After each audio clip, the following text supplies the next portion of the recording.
Hello there. This evening, I want to talk to you about the spirituality of your decisions. A lot of times when people decide to take a step, they just think in their mind that it is them. But I want you to know that decision making is spiritual much, much more than you ever think. Why? Because decisions determines destiny, and destiny is spiritual. And that is why, before you are persuaded to do a thing, be sure that the hand of the Lord is in it.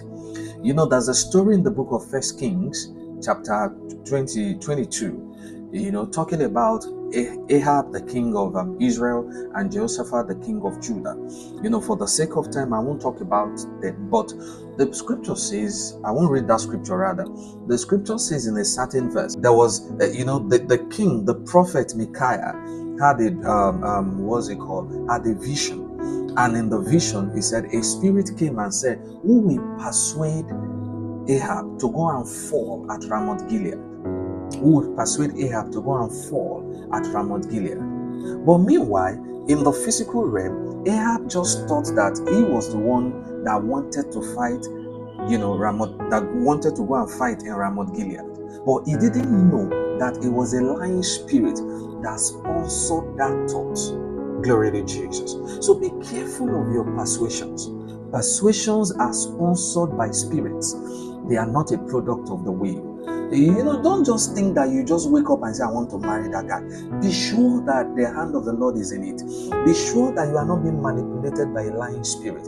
Be sure that it is the Spirit of God that is leading you.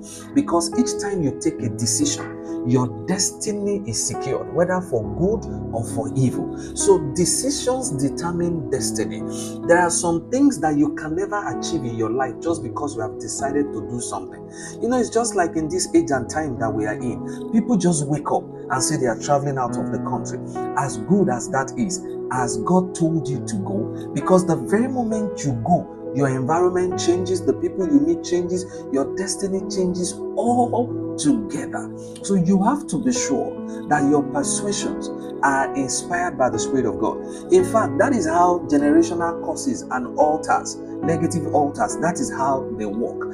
They persuade you to take decisions whose outcome will be consistent with the causes and the patterns in your family.